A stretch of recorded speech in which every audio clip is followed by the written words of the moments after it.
Obrigado, Pai, por mais esta noite que podemos estar em Tua presença, diante da Tua palavra. O Senhor nos abençoe, nos presenteie uma compreensão adequada da história do Senhor Jesus Cristo, para que nossas vidas sejam impactadas e o Senhor seja glorificado através de cada um de nós. Oramos assim em nome do Senhor Jesus. Amém. Uma breve recapitulação, né, daquilo que nós já temos visto. Lembrando só que essa é a nossa 9ª aula, a gente tem mais uma na semana que vem. A gente vai completar 10 aulas desse curso. A gente está fazendo uma harmonização do que eu estou chamando aqui de aparentes discrepâncias entre as narrativas dos evangelhos. Na semana passada, nós harmonizamos o pedido de um sinal por parte dos fariseus, que alguns textos aparecia a cidade de Magadã, outros textos de Dalmanuta, a gente compatibilizou isso. Harmonizamos aquilo que estava escrito na cruz, temos lá Mateus, Marcos, Lucas e João, versões distintas daquilo que estava escrito na cruz. A gente fez uma consideração que levava em conta que as frases estavam em 3 idiomas distintos, né, latim, grego e aramaico.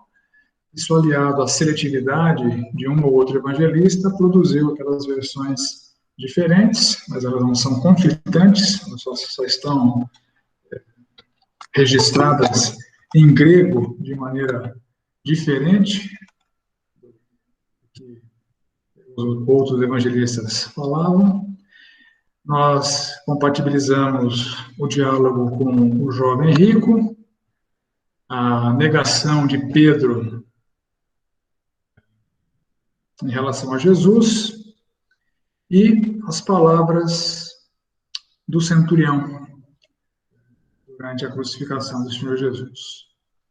E hoje a gente ficou de abordar algumas passagens dos evangelhos que são intrinsecamente complicadas, são complexas, têm a sua complexidade, e é importante a gente fazer isso sempre mirando naquele objetivo de maximizar a nossa compreensão dos evangelhos, da história do Senhor Jesus Cristo, né?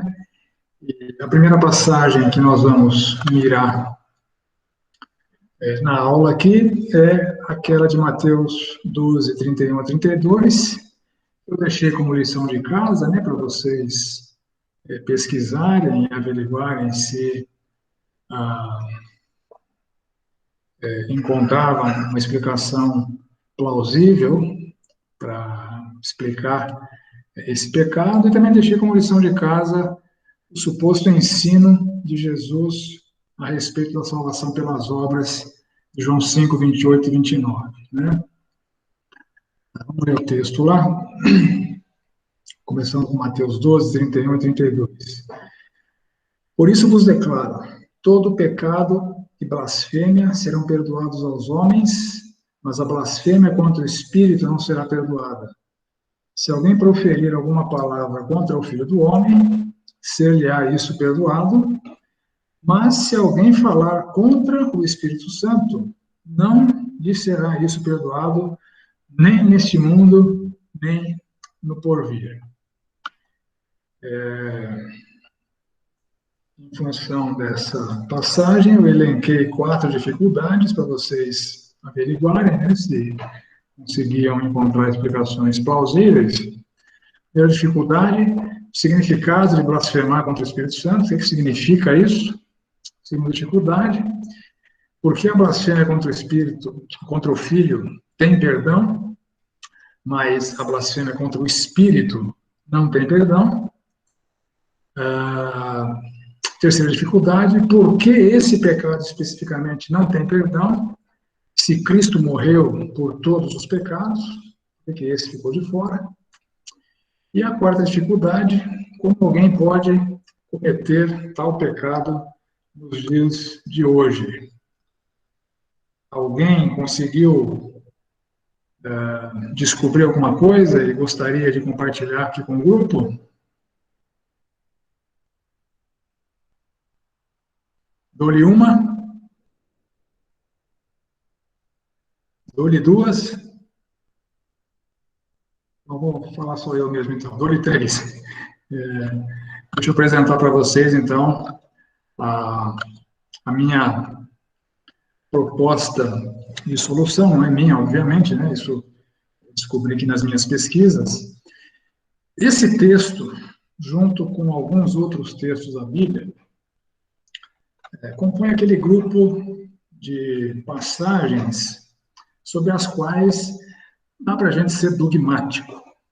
Tem muitas passagens que a gente supõe qual seria a interpretação correta, mas não dá para afirmar categoricamente que as nossas eventuais propostas de solução para a dificuldade são realmente essas, né?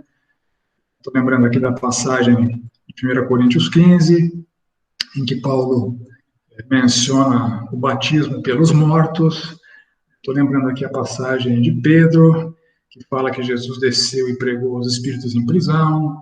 Você soma a isso várias porções do Apocalipse, eu diria a grande parte do livro do Apocalipse. Então, escatologia de maneira geral, são dificuldades que não dá para a gente ser dogmático, mas a gente pode estudar, constatar as explicações que existem e fazer escolhas de qual delas nos parece a mais plausível, né? Então, essa interpretação que eu vou apresentar para vocês aqui de Mateus 12, 22 a 24, é das que eu esbarrei aqui nas minhas pesquisas, aqui eu considero a mais plausível. Não vou abordar as demais, né? Não é essa a intenção do curso, mas fornecer um parâmetro para a gente considerar como sendo, tendo uma boa possibilidade de ser essa a interpretação adequada.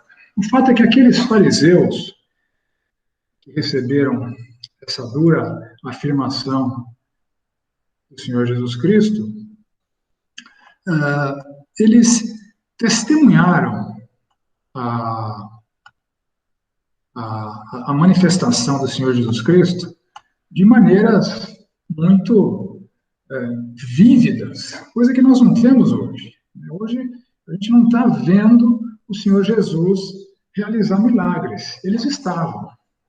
Em Mateus 12, verso 22, a gente lê assim: então lhe trouxeram um endemoniado, cego e mudo, ele o curou, passando o mudo a falar e ver. E toda a multidão se admirava e dizia: é este, porventura, o filho de Davi? Mas os fariseus, ouvindo isso, murmuravam: este não expele demônios, senão pelo poder de Beelzebu, o maioral dos demônios. Então, aqueles fariseus, eles presenciavam o Senhor Jesus Cristo fazendo milagres, eles presenciaram não só esse milagre, né? Presenciaram Jesus curando cegos, curando paralíticos, multiplicando pães.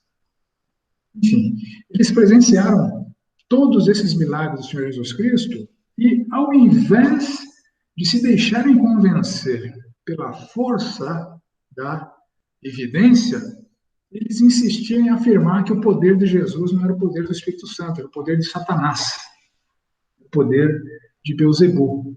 Então, eu entendo que este é o significado da blasfêmia contra o Espírito Santo. O fato de eles terem testemunhado provas incontestes do poder do Espírito Santo através de Jesus Cristo, eles deliberadamente optaram por afirmar que aquilo era obra de demônios. Então, esse foi o seu pecado, segundo Jesus, pecado este que não teria perdão. Atribuía a demônios o poder do Espírito Santo que se manifestava através do Senhor Jesus Cristo. Então, a minha proposta de interpretação do significado dessa passagem, então, é essa. escolha deliberada de atribuir o poder do Espírito Santo, manifesto através de Jesus, a demônios, a Satanás, a Beelzebul. Não se deixaram convencer pelas provas incontestes que Deus manifestou através de Cristo. Então, esse é o pecado de blasfêmia contra o Espírito Santo. Segunda dificuldade: por que a blasfêmia ao Filho teria perdão, mas não teria essa blasfêmia ao Espírito Santo? Então, Jesus está dizendo com isso que ele perdoaria qualquer pessoa que lhe ofendesse, mas ele não perdoaria estes que atribuíam o poder do Espírito Santo a Satanás, a Beelzebul. Ofender o homem, Jesus Cristo, seria uma reação esperada dos ignorantes que discordavam dos seus ensinos. Um debate de ideias mais acalorado, isso poderia acontecer.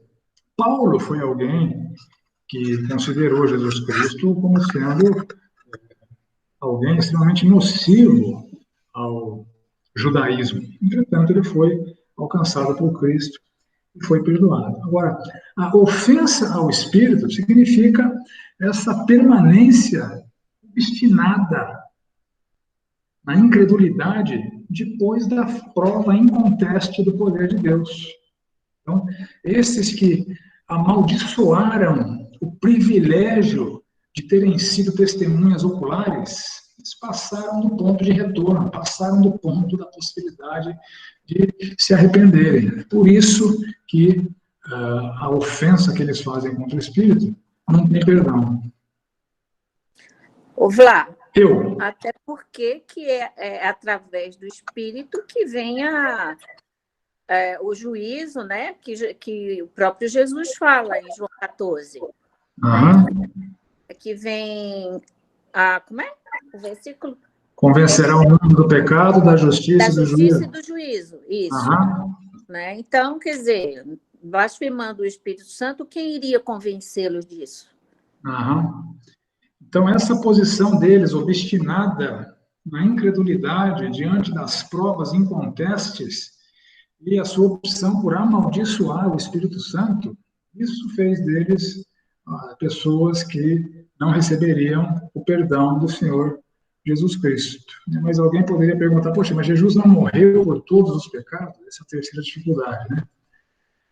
Jesus não morreu por todos os pecados? Sim, de fato, ele morreu por todos os pecados. Então, a oferta de salvação que Deus concede à humanidade, ela é incondicional.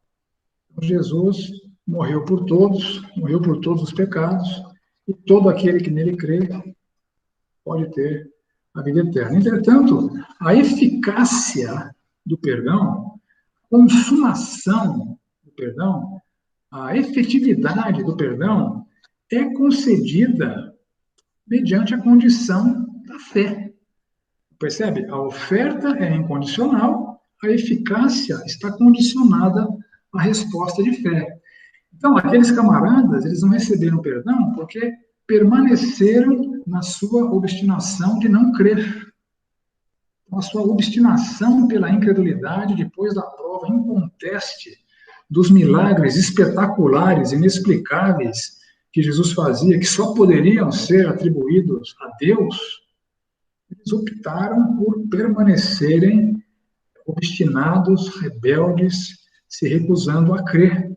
Então, a sua postura obstinada impede a eficácia do perdão, que é condicionada à resposta de fé.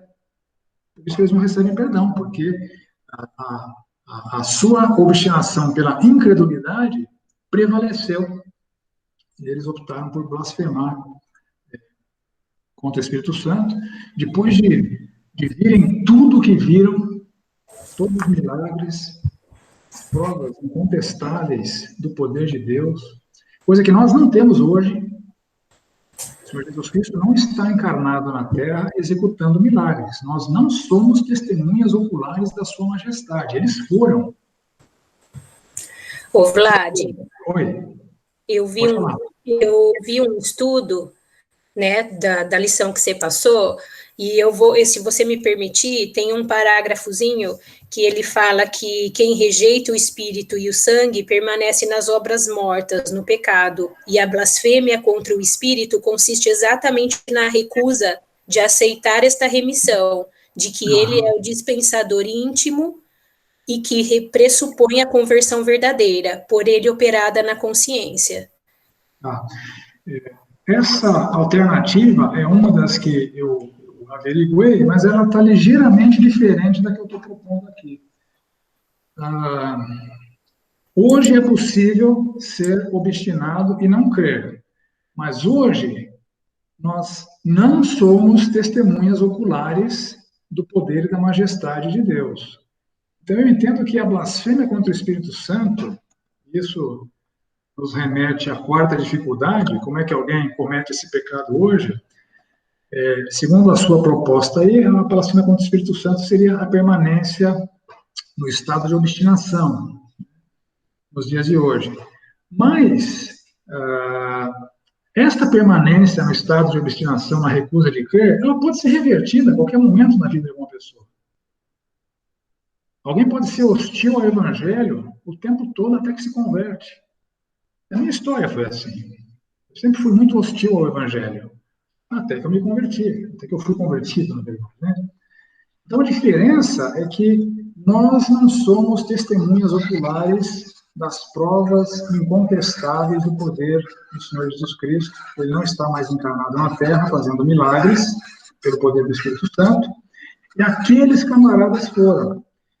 Então, nos dias de hoje, na minha proposta de solução mais plausível, o pecado de blasfêmia contra o Espírito Santo não é mais possível, pelo fato de ninguém estar vendo Jesus Cristo realizando milagres pelo poder do Espírito e está dizendo que isso é obra de Satanás.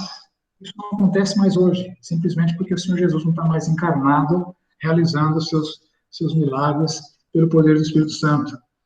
Ainda hoje é possível a obstinação pela incredulidade, mas isto não é blasfêmia contra o Espírito Santo.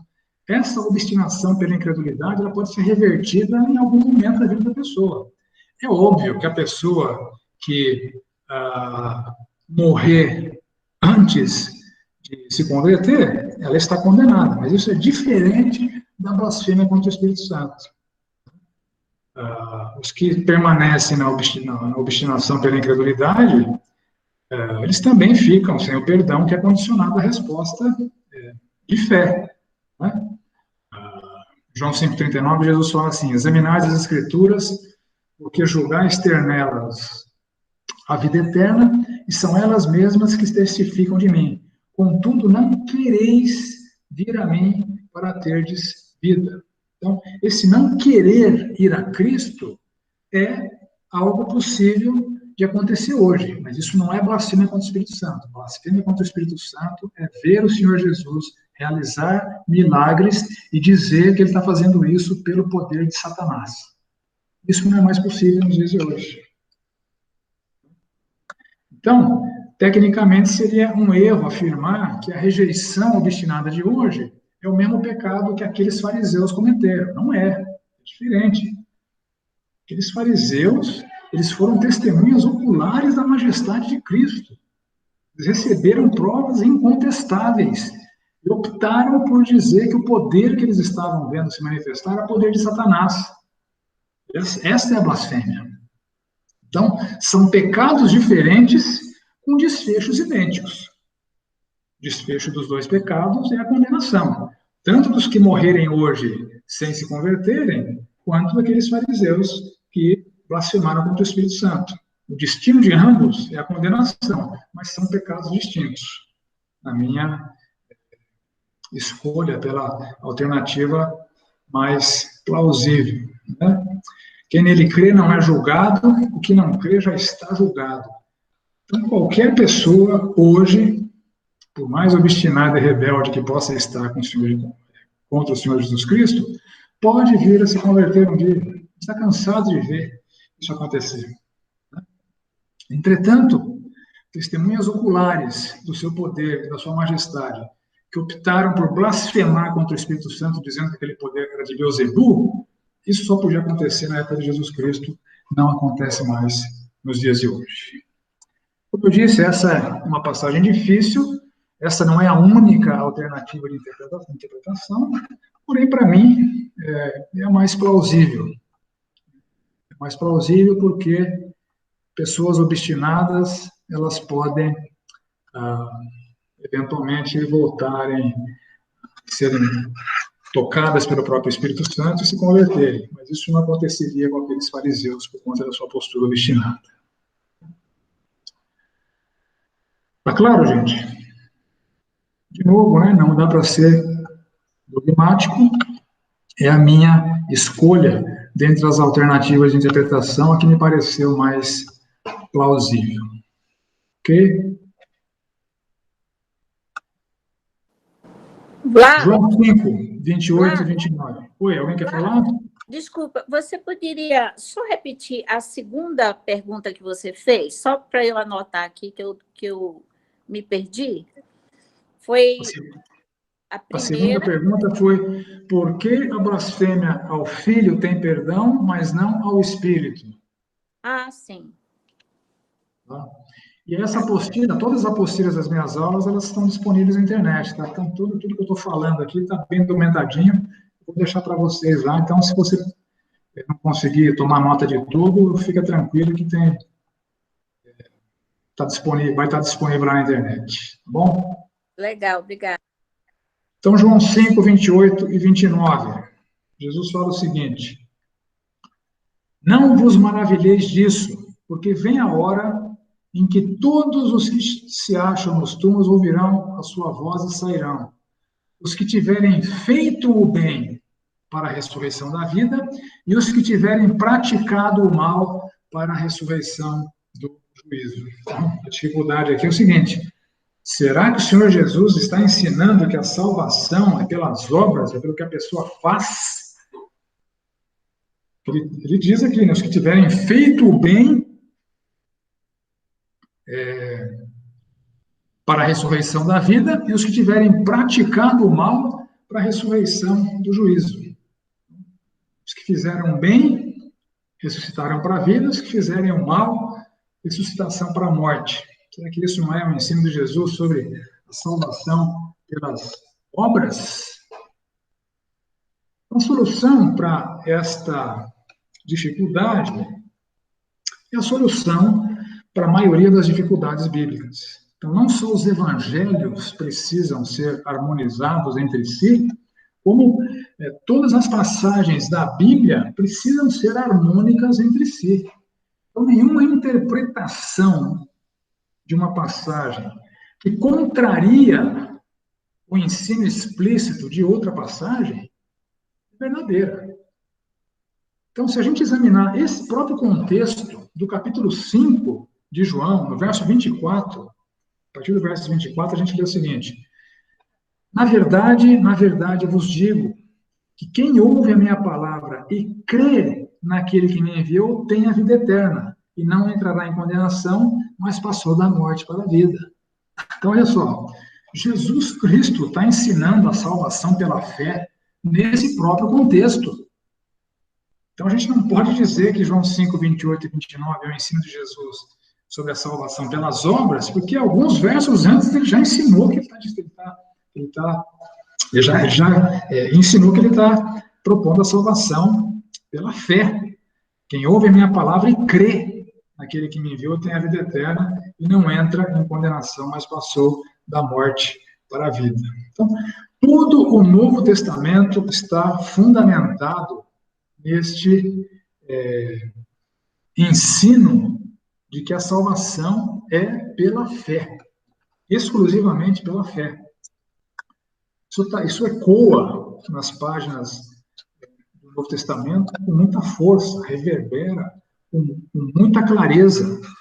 Tanto é que os Gálatas, que estavam adicionando à fé alguns ritos como prova de salvação, eles são duramente, severamente repreendidos por Paulo. Agora, o que acontece é que a salvação uma vez consumada por uma fé que é verdadeira, porque há falsos crentes que professam uma falsa fé em falsos objetos de fé, mas a salvação verdadeira, que procede da fé verdadeira, também tem esse ensino no Novo Testamento, que necessariamente ela pode ser constatada, averiguada, verificada pelos frutos na vida do salvo. Então, a salvação é vista nas boas obras daquele que é salvo. Então, as boas obras não são a causa da salvação, mas são uma evidência mandatória. Por exemplo, em Mateus 7,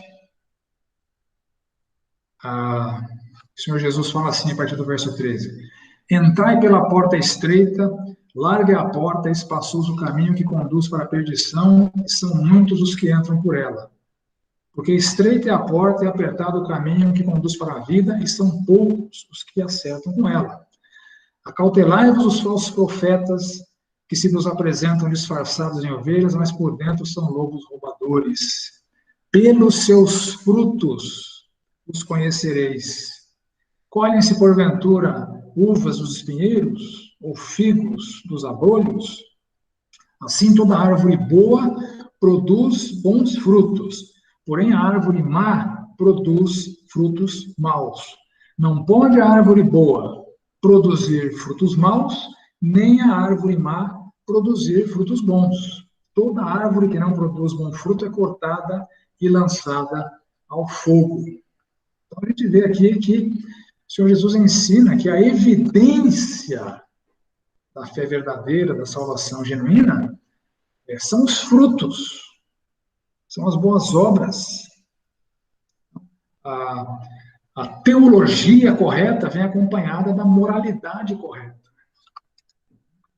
Isso não significa que os crentes não vão pecar mais, mas significa que quando eles pecarem, eles vão estar realizando, como Paulo fala no Romanos capítulo 7, o mal que detestam, não o bem que preferem.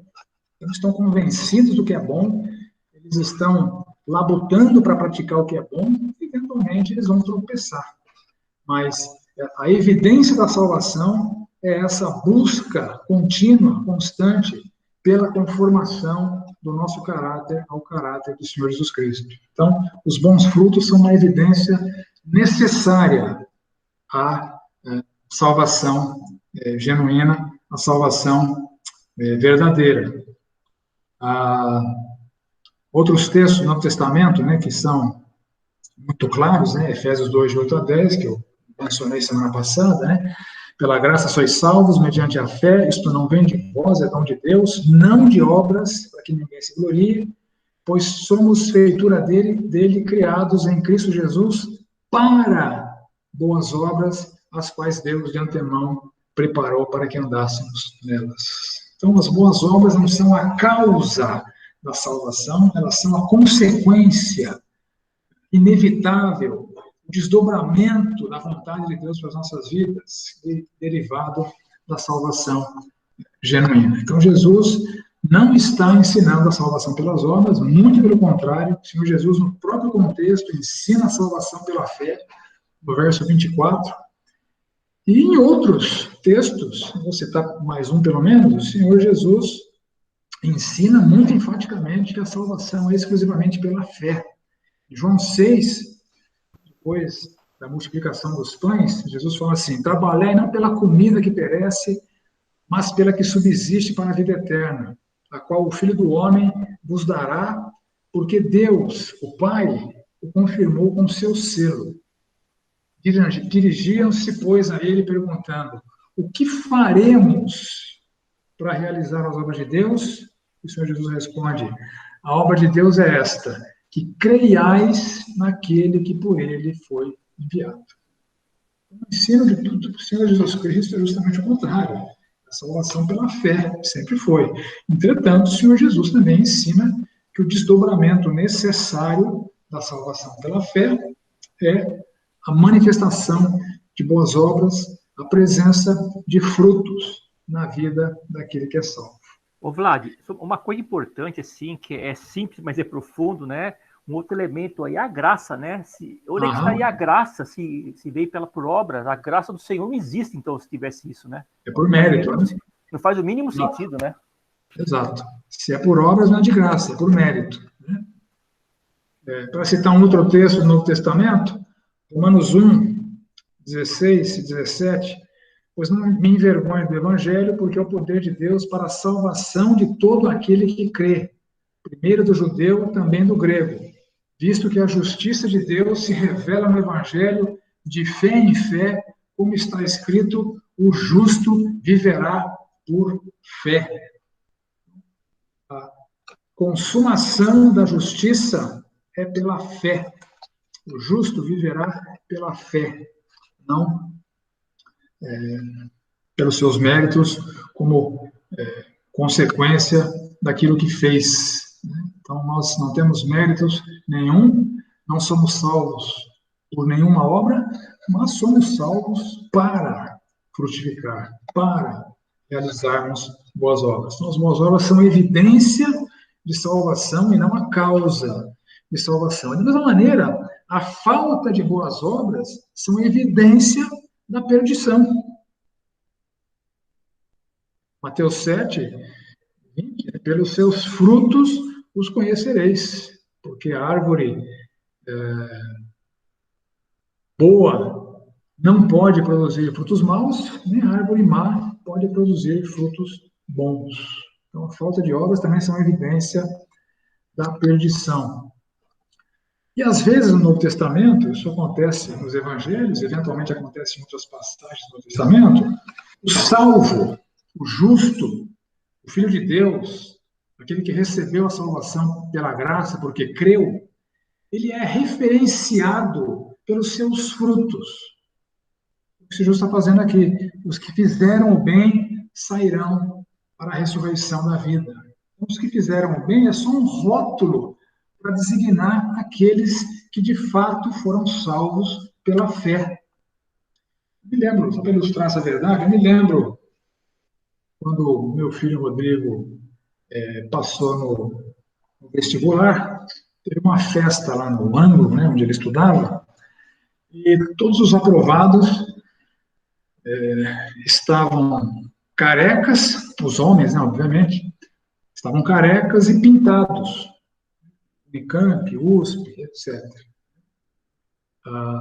Então, numa festa como aquela, uma festa dos aprovados no vestibular, nós podemos dizer que todos os carecas pintados foram aprovados na universidade.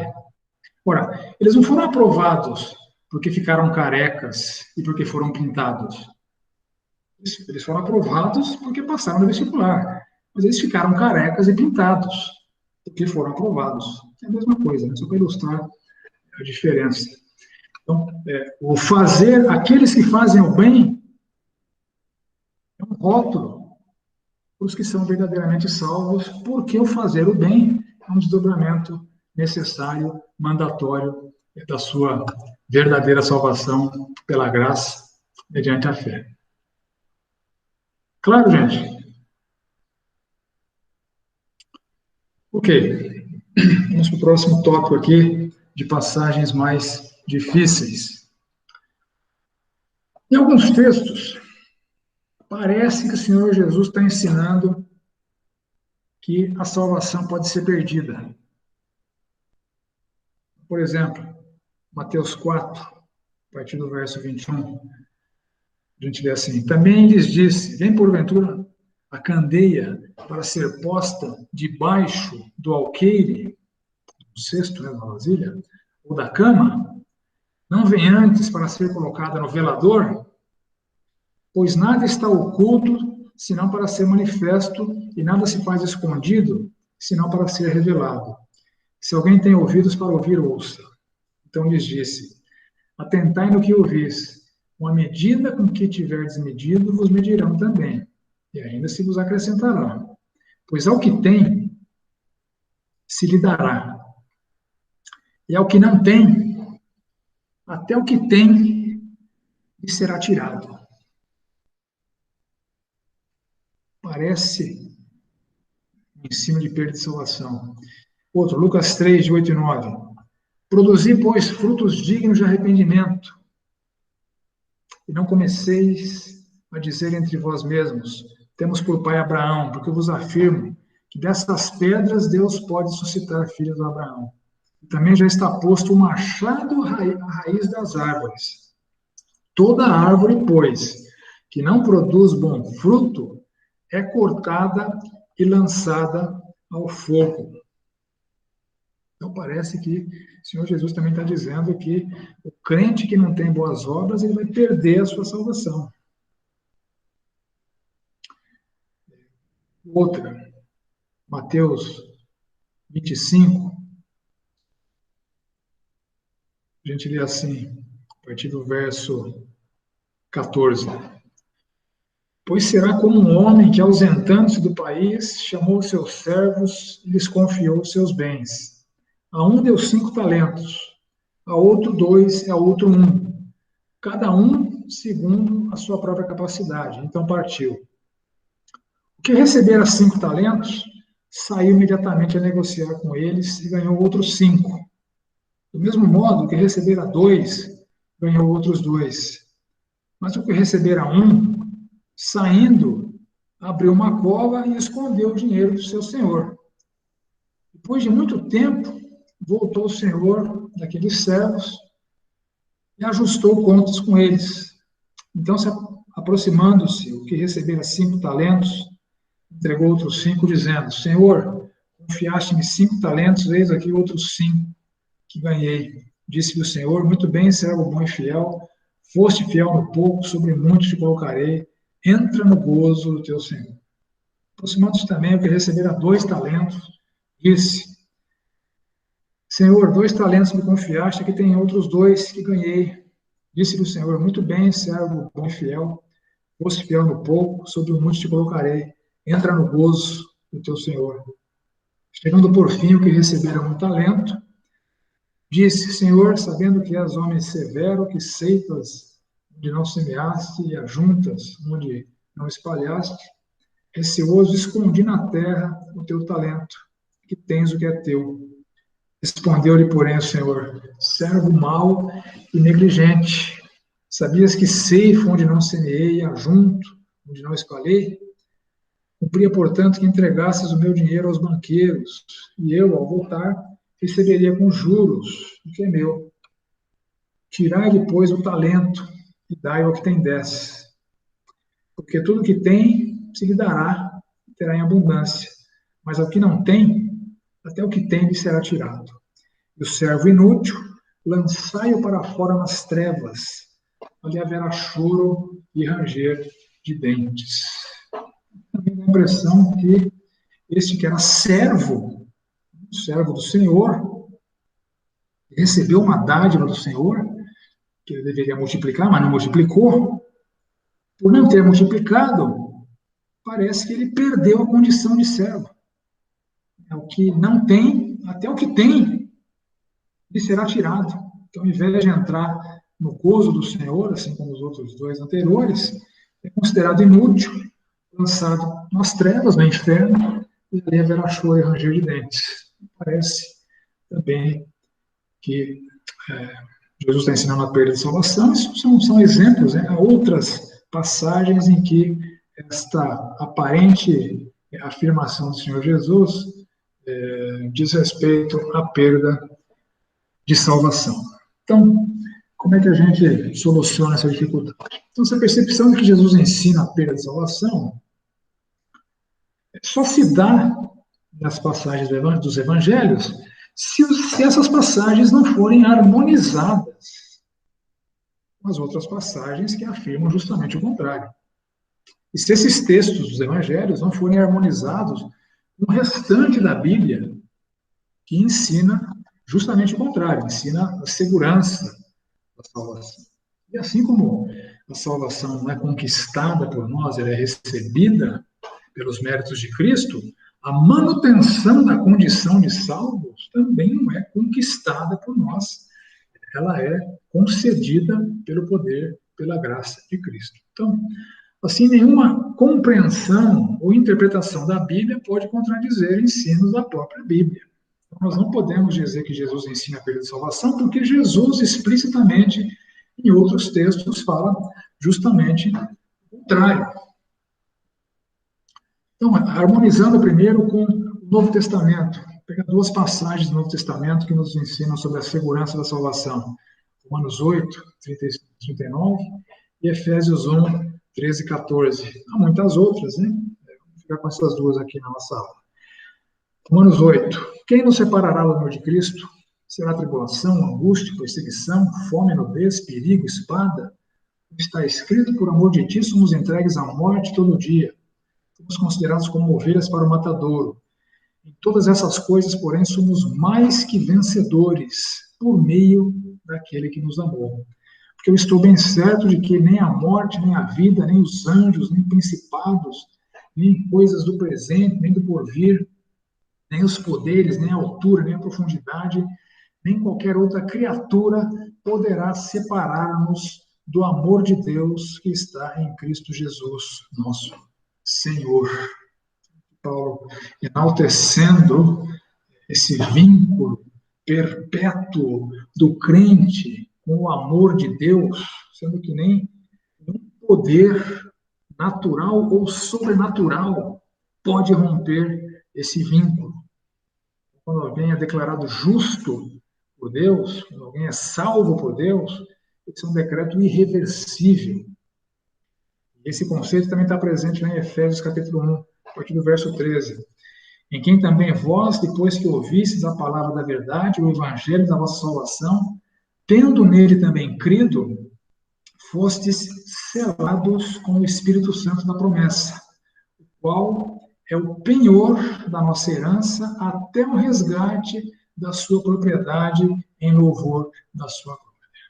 A vida eterna é eterna, e conforme Efésios, a habitação do Espírito Santo é um selo real, um selo irrevogável.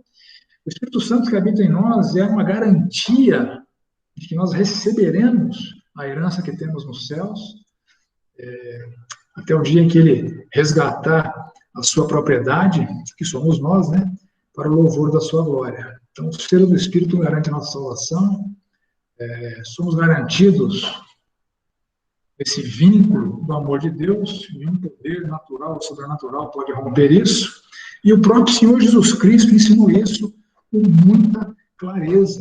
Então, se ele ensinou isso com muita clareza, ele não pode estar ensinando justamente o contrário em outras passagens. Então, por exemplo, em João 6, a partir do verso 37, nós lemos o seguinte: todo aquele que o Pai me dá, este virá a mim, e o que vem a mim, de modo nenhum o lançarei fora. Porque eu desci do céu, não para fazer a minha própria vontade, e sim a vontade daquele que me enviou. E a vontade de quem me enviou é esta: que nenhum eu perca de todos os que me deu. Pelo contrário, eu o ressuscitarei no último dia. De fato, a vontade de meu Pai é que todo homem que vir o Filho e nele crer, tenha a vida eterna, e eu o ressuscitarei no último dia. Então, uma passagem muito explícita, muito clara, é incontestável, de que o Senhor Jesus vai ressuscitar no último dia todos os que Deus lhe deu. Ele não vai perder nenhum. De modo nenhum lançarei fora. O que vem a mim, de modo nenhum lançarei fora. Então, não há pecado, não há conduta, não há poder que provoque a rejeição de Cristo a qualquer um que foi salvo. A promessa é que essa é a vontade de Deus. Ninguém vai ser perdido, todos serão ressuscitados no último dia. Outro texto muito claro, muito inconteste, está lá em João capítulo 10, a partir do verso 24, o Senhor Jesus fala assim, primeiro os judeus falam, né? Rodearam, pois, os judeus e o interpelaram. Até quando nos deixarás a mente em suspenso? Se tu és o Cristo, dize-o francamente. Respondeu-lhe Jesus: já vou-lo disse, e não credes. As obras que eu faço em nome do meu Pai testificam a meu respeito, mas vós não credes, porque não sois das minhas ovelhas. As minhas ovelhas ouvem a minha voz, eu as conheço, elas me seguem. Eu lhes dou a vida eterna, jamais perecerão. Ninguém as arrebatará da minha mão. Aquilo que meu Pai me deu é maior do que tudo. Da mão do Pai, ninguém pode arrebatar. Eu e o Pai somos um. E novamente pegaram os judeus em pedras para lhe atirar. O ensino do Senhor Jesus é muito claro, tanto em João 6 quanto em João 10. Aqui em João 10, ele fala que as ovelhas verdadeiras seguem a Jesus e elas jamais perecerão. Ninguém é capaz de arrebatá-las da sua mão. Por quê? Por causa da força das ovelhas? Por causa do empenho das ovelhas? Não. Porque meu Pai, que me deu, é maior do que tudo, e da mão do Pai, ninguém pode arrebatar. Então, assim como nós somos salvos pelo poder de Deus, nossa salvação também é garantida pelo poder de Deus. Por isso que é um caminho sem volta. Então, nenhum texto da Escritura pode ser interpretado como sendo um texto que ensina a perda de salvação, porque o ensino a respeito da segurança da salvação é muito explícito, é muito claro, não é nem um pouco controverso. Então, as passagens que eventualmente parecem estar se referindo a crentes que perdem a salvação, na verdade estão se referindo àqueles que nunca foram crentes. Por isso que eles não têm a salvação. Tá? Bom, o que fazemos então com passagens que parecem reforçar ainda mais esse conceito de perda de salvação? Pelo menos outras duas passagens no Novo Testamento que parecem reforçar isso.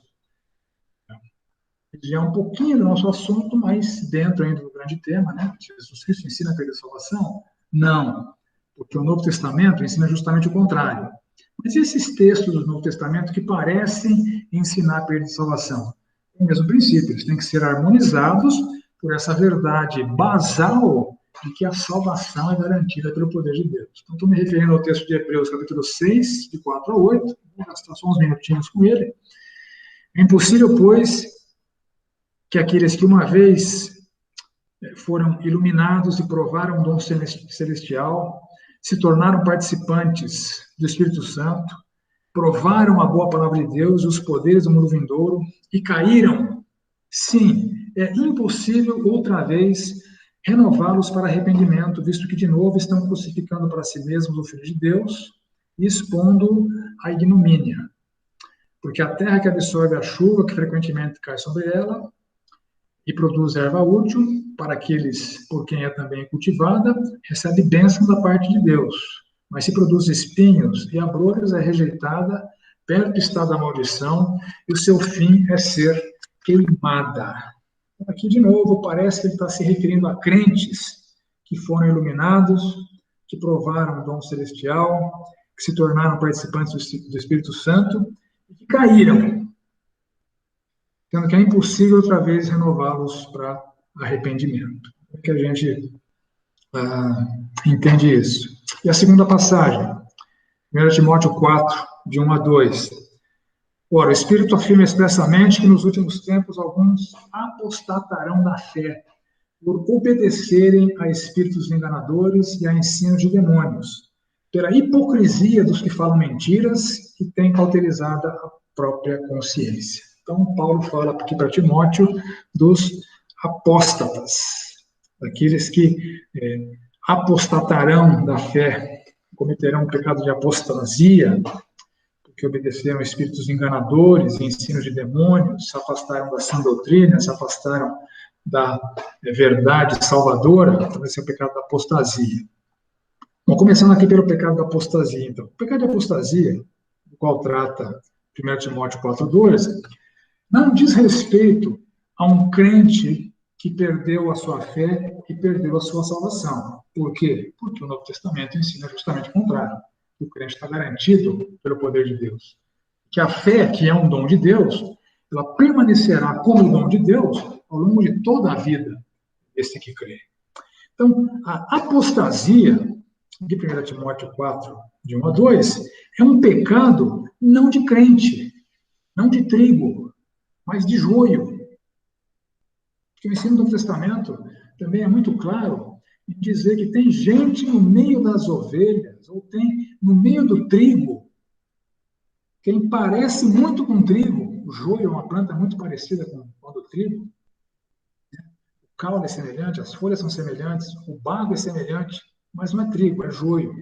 Então, há falsos crentes no meio dos crentes. E esses falsos crentes, que muitas vezes passam desapercebidos, é estes que cometerão o pecado da apostasia. O texto que fala do joio no meio do trigo é Mateus 13, de 24 até 30. Onde o Senhor Jesus fala assim: outra parábola lhes propôs, dizendo: o reino dos céus é semelhante a um homem que semeou boa semente no campo. Mas enquanto os homens dormiam, veio o inimigo dele e semeou o joio no meio do trigo e retirou-se. Lá no final, o Senhor Jesus Cristo fala o seguinte: deixai-os crescer juntos até a colheita, o joio e o trigo. No tempo da colheita, direi aos ceifeiros: ajuntai primeiro o joio, atai-o em feixes para ser queimado, mas o trigo recolhei-o no meu celeiro. Então, há falsos crentes que parecem crentes. E, eventualmente, esses falsos crentes cometerão o pecado de apostasia. Mas um crente não cometerá o pecado de apostasia, porque a fé é um dom de Deus, e ela continuará sendo esse dom de Deus ao longo de toda a sua vida, e o crente está garantido pelo poder de Deus. É assim que a gente compatibiliza o pecado da apostasia com o ensino no Novo Testamento. Em relação ao texto de Hebreus 6, esse também é um daqueles textos que há dezenas, para não dizer centenas, de interpretações possíveis para cada uma daquelas afirmações. O que significa ser iluminado, o que significa provar o dom celestial, o que significa se tornar participante do Espírito Santo, o que significa provar a boa palavra de Deus, provar os poderes do mundo vindouro, o que significa cair, o que significa renovar para arrependimento. Então, tem muitas possibilidades de afirmações sobre cada uma dessas frases que estão presentes nesse texto. Mas existem duas, em linhas gerais, interpretações plausíveis, que são aquelas que estão compatíveis com o ensino do resto do Novo Testamento. Então, a primeira interpretação plausível afirma que esse texto de Hebreus 6, de 4 a 8, está se referindo não à perda de salvação, nem à condenação, mas ao rigor disciplinar de Deus para com os seus filhos. E para aqueles seus filhos que estão obstinados pelo pecado, pela desobediência. Então, a disciplina de Deus, ela pode ser extremamente severa. E aqui a linguagem de o fim a ser queimada é uma hipérbole típica do pensamento judaico que aponta para o rigor disciplinador de Deus e não para o inferno.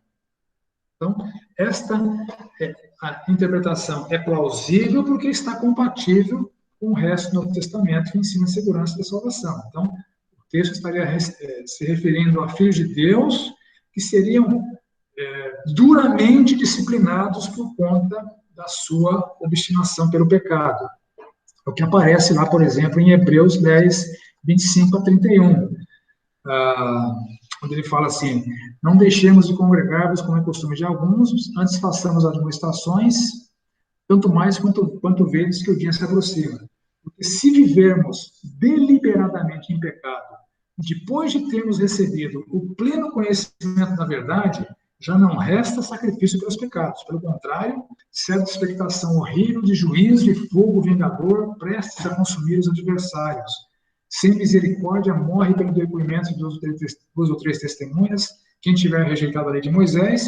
De quanto mais severo castigo, julgai vós, será considerado digno aquele que calcula aos pés o Filho de Deus, profanou o sangue da aliança, com o qual foi santificado, e ultrajou o Espírito da graça. Ora, nós conhecemos aquele que disse, a mim pertence a vingança, eu retribuirei. Outra vez, o Senhor julgará o seu povo. Horrível coisa é cair nas mãos do Deus vivo. De novo, aqui em Hebreus, tanto, segundo essa versão, né, de interpretação, tanto o capítulo 6 quanto o capítulo 10 falam do rigor disciplinador de Deus para os filhos, para o seu povo. Verso 30 de Hebreus 10, o Senhor julgará o seu povo. Horrível coisa é para o seu povo cair nas mãos do Deus vivo. Está falando de disciplina. Disciplina para endireitar. Disciplina para restaurar a vida frutífera conforme a vontade de Deus. Essa é a primeira interpretação plausível de Hebreus 6. A segunda interpretação plausível é que Hebreus 6 não está falando de crentes, mas está falando de joio. Está falando de alguém que estava lá no meio do trigo e por isso respingaram algumas bênçãos nele, bênçãos que foram dadas para a igreja, acabaram respingando este joio, mas que o final dele vai ser queimado, porque ele não é trigo. Então, as duas possibilidades plausíveis são, ou a passagem se refere a um rigor disciplinar aplicado a crentes, ou a passagem se refere a um joio, que não é salvo. Então, são as únicas duas possibilidades de interpretação que harmonizam com o restante da Bíblia e com o ensino do Senhor Jesus Cristo, muito explícito, muito claro, em João 6 e João 10. Alguma dúvida, gente? Hoje foi meio complexo, né? Os conceitos foram meio complexos, mas espero ter conseguido passar por todos eles com clareza. Alguém tem alguma dúvida ou alguma contribuição?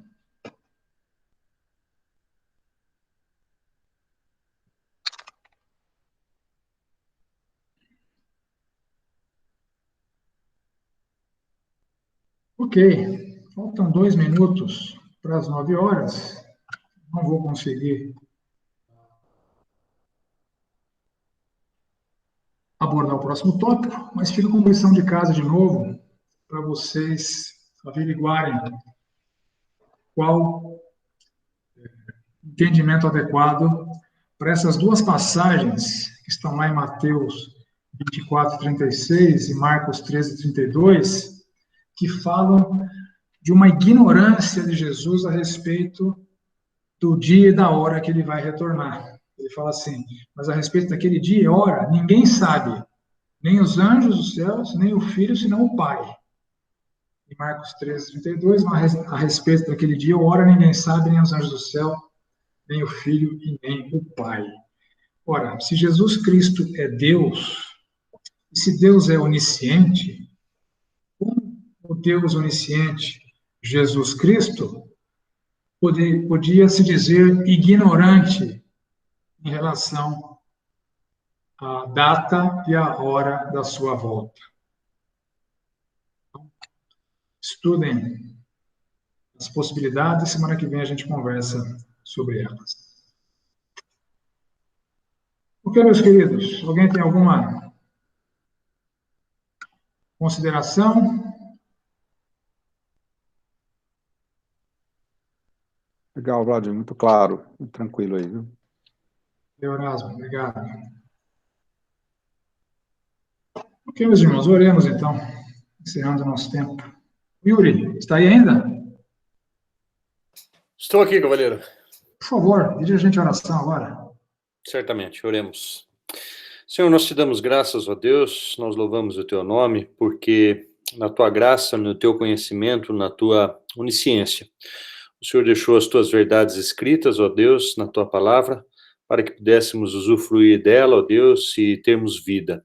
Obrigado, ó Deus, por esse tempo, obrigado pela vida do Vlad, pelo investimento na vida dele, ó Deus, em nos ensinar e compartilhar conosco, não somente da tua palavra, mas também da visão dele. Obrigado, ó Deus, por todos aqueles que aqui estão, pela forma graciosa como o Senhor tem cuidado de nós no meio desta pandemia, pelos recursos, ó Deus, que o Senhor tem disponibilizado através da nossa comunidade. Ó Deus, continua a nos orientar, para que possamos usar esse tempo sabiamente, para nos aproximarmos ainda mais do Senhor, dependermos ainda mais do Senhor, e dessa forma podermos viver uma vida que glorifique o teu nome. Te louvamos e te agradecemos no nome de Jesus.